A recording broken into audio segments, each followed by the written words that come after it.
iniwan si Tatay Digong. Atin pong tawagin si Senator Christopher Bong Go!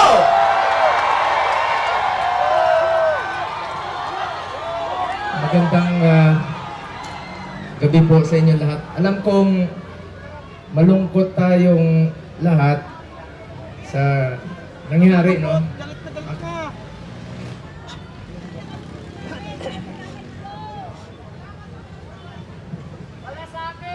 Alam nyo, kwento ko lang po sa inyo ang huling balita ko kay Tatay Digong. Matagal kaming magkasama.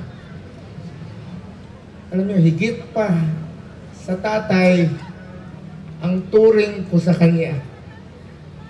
1998, una po akong nanilbihan sa kanya. Hanggang 2022, kahit senador na po ako, sinasamahan ko siya hanggang sa huling araw ng kanyang termino. Sumama po ako hanggang makauwi siya sa bahay niya nung June 30 of 2022. Alam ko yung hirap na niya. Halos hindi na nga makasuot ng medyas. Sinong magme-medyas sa kanya doon?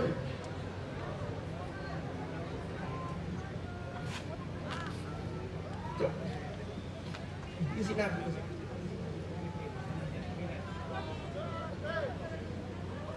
Alam nyo, nakausap ko kaninang madaling araw si Attorney Medjaldea pagkatapos ng hearing nila at saka si Ma'am Hanilet. Kaya siya ganon siya magsalita. Dalawa ang dahilan, maaaring nag-a-adjust sa oras, at ang pinakamasakit sa lahat, yung sinabi sa akin ni Attorney Medjaldea na hindi binibigay sa kanya yung gamot niya.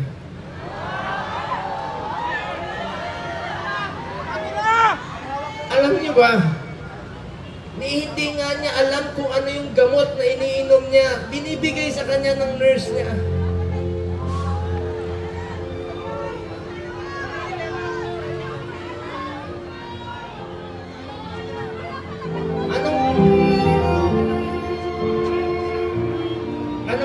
Anong gusto nilang gawin kay Tatay Digong? Kung kaya nilang ipadala si Tatay Digong doon, gawan nyo ng paraan paano siya ibalik dito.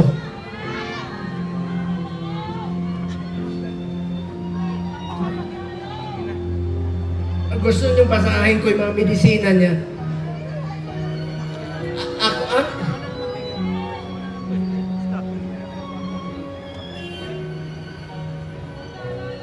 Minsan nagtitwitch yung kamay niya, sabi ni Bingbong kahapon.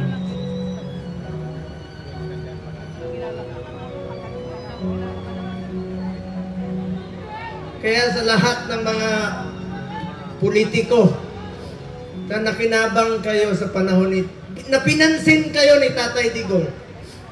6 na taon kayong pinansin ni Tatay Digong. Yung iba dyan, pinupuntahan pa namin yung birthday. Makakatulog pa ba kayo? Tulungan nyo naman si Tatay Digong.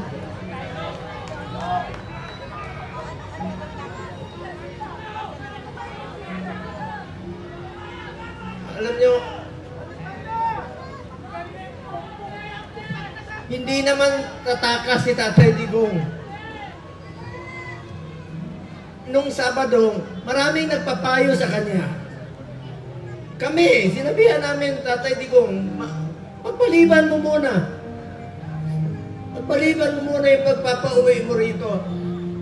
Alam ni Ma'am Hanilet yun, alam ni Ies yun, alam ng mga kasama niya.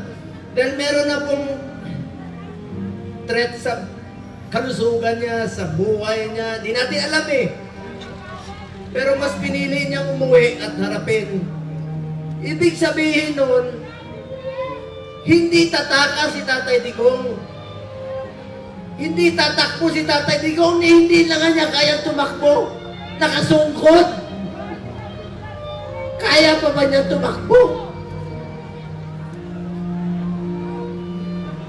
politiko, nananawagan ako sa inyo. Pinansin namin kayo sa 6 na taon, hindi namin kayo pinabayaan. Tulungan nyo naman, Tatay Digong. Tulungan nyo naman. Nangungulila lahat. Alam nyo, hindi, pagdating niya, ako mismo, meron na akong pass para sunduin, kasama ko yung 3 doktor niya. Then schedule po siya magpa-check up sa Cardinal Santos. Then, bagamat since 2022, di na kami alam niyo, 1998 hanggang 2022, halos araw-araw kami magkasama. 360 days, out of 365 days, magkasama kami. Noong 2022, may trabaho na po ako bilang senador, hindi na ako nakakasama sa kanya. Pero hindi ko po pinapabayaan yung medical niya dahil yun po ang pinangako ko sa kanya hanggang sa pagtanda niya, hanggang sa kamatayan niya, hindi ko po siya iwanan. Lalong-lalo na po sa medical. Alam niyo, nakaraang 4 na buwan, monthly siya nagpapa-check up. Yung dinidrip po siya. You may check with the doctors. I-check niyo sa hospital. Kaya samahan ko siya doon, dinidrip siya para umaba ang kanyang buhay. Scheduled siya March 12. Pero ngayon, pati gamot ipagkakait. Sinong mananagot niyan pag may nangyari kay Tatay Digong? Nangyari sa kanya, susugod ka na sa Malacanang! February, umpisa nung December, dyan sa Cardinal, sinamahan ko siya. Kasama si Ma'am Hanelet. Enero, bumalik uli kami. Pebrero, bumalik uli kami. March 12 po siya schedule uli. Para sa pagpapagamot niya. Pinagkait nila. Pati gamot. Ayaw ibigay sa kanya. Alam niyo, wala siyang tsinelas. Pati tsinelas. Pati tsinelas niya, wala. Nakapaa. Huli namin pag-uusap, nasa aeroplano siya. Sabi ni Bingo, Atty. Mejaldea, nakapaa siya. Buti na lang, may nagsuot ng kanyang suot kahapon. Hindi niya kaya. Ang lamig doon. Alam niyo, salamat sa piloto niya. Isang co-pilot doon. Binigay niya yung kalo niya kay Tatay Digong. Alam nila malamig. Binaba siya sa stretcher, mag-isa siya. Hindi alam ni Atty. Mejaldea, siya dinala.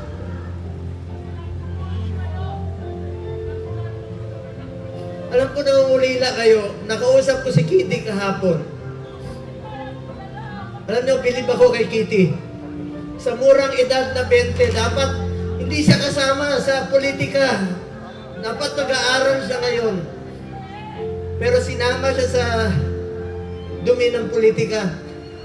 Tinawagan ko siya kahapon. Sabi niya, ninong niya ako eh. Sabi niya, Ninong Bong. Hindi ko mapigilan umiyak. First time ko umiyak talaga. Na kausap siya. Sabi niya sa akin, Ninong, ikaw na muna ang tatay ko. Hindi, wala na akong tatay. Sa murang edad na. Pero matapang si Kitty ha. Sobrang tapang ni Kitty. Sabi niya, Ninong, be strong. Be straightforward.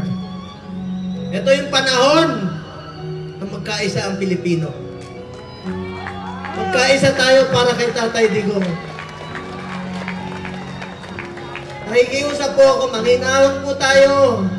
Huwag po tayo gumawa ng bagay na ibabalik sa atin.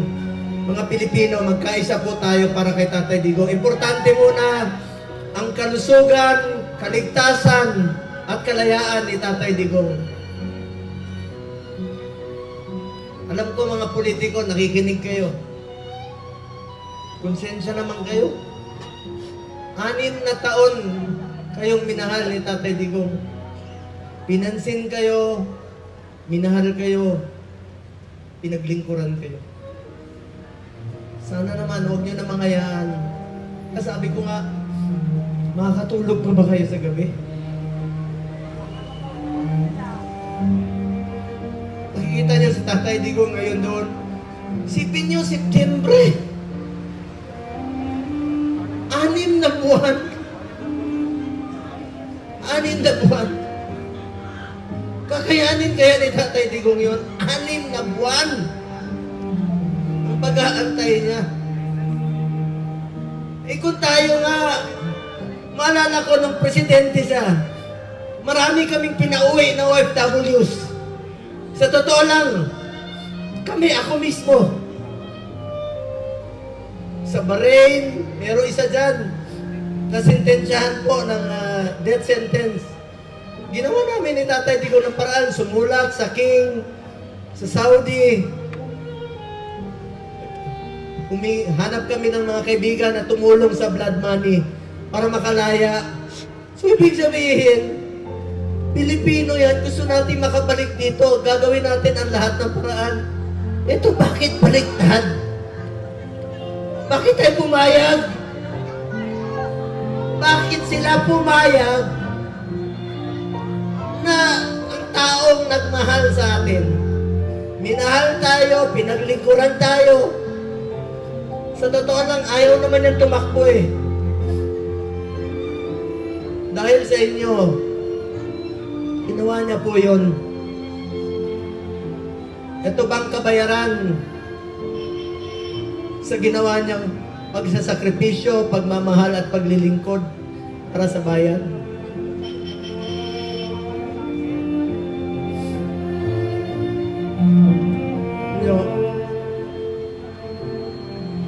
Mga kababayan ko, magtulungan tayo na ay balik si Tatay Digong. Alam ko nangungulila kayo. Alam ko maraming Pilipino halos hindi makatulog. Hindi tayo makatulog. Alam niyo, marami ako narinig. Yung iba, kahit hindi natin kasama sa politika, marami nagte-text sa akin, hindi nila matanggap na bakit hinayaan payagan na magkagano. Ikiusap po ako, alam ko nakikinig naman po kayo. Kung kaya niyong dalahin si Tatay Digong ng ganon kabilis, sana ibalik niyo po dito sa amin. Nangungulila po ang Pilipino.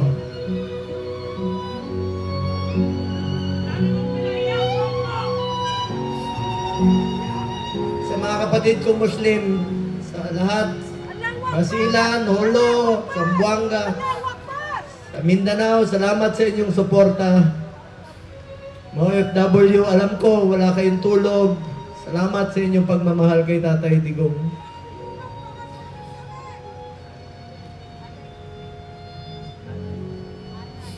Mga taga-Visayas, alam ko mahal na mahal yung mga Bisaya. Salamat. Kahit dito sa Luzon, alam ko nangungulila na. Dasal po tayo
Sinong mag-aabot sa kanya? Meron siyang, totoo yung, meron siyang oxygen concentrator. Dahil dun sa Buerger's disease niya na 80 years old, kukulong niyo pa. Sa banyaga pa.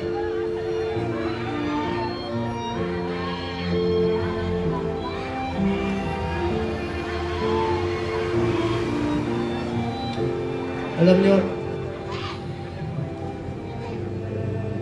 hinangon lang ko kayo. Alam ko mahal niyo si Tatay Digo. Mahal natin si Tatay Digo. Magkaisa tayong lahat, mga kababayan ko. Alam nyo ngayon, aming naninira sa amin ni Bato. Kanina, sinasabihan kami na naglaglagan, mga ganun. Alam nyo, huwag kayong maniwala sa mga yan. Yan ang tinatawag na gusto nila kami hilain pababa. Gusto nila kaming sirain. Ako naman po, buklatin nyo man ang, at pag namatay ako, buklatin nyo kawan. Duterte po. Wala po. Halos wala po akong panahon sa anak ko. Wala akong panahon sa tatay ko. Si Tatay Digong na po ang naging tatay ko. From 1998 hanggang 2022. 24 years yan, araw-araw kami magkasama. At sinabi ko sa kanya, Tatay Digong, hanggang kamatayan mo, hindi kita pababayaan. Lalo na sa medical mo. Ngayon, sino na po mag-aabot ng medisina niya? Sa mga nagpakulong sa kanya, makonsensya kayo. Makakatulog pa ba kayo?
Duterte! Duterte! Duterte! Duterte!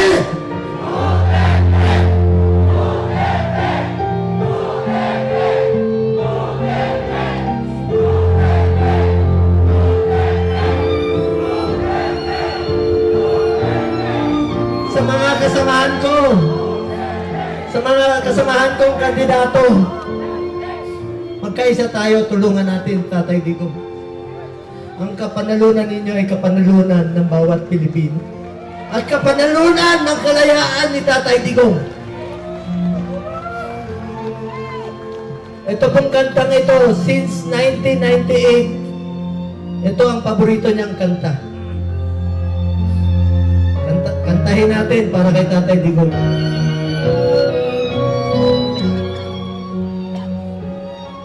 Isa po itong spiritual song na naglalarawan sa tiwala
kababayan ko, ipagdasal rin natin ang ating Vice Presidente na si Inday Sara Duterte sa kanyang kaligtasan. Bring PRD home po. Pagdasal natin si Tatay Digong sa kanyang kaligtasan at kalusugan. Maraming salamat po sa inyo lahat, mga kababayan ko.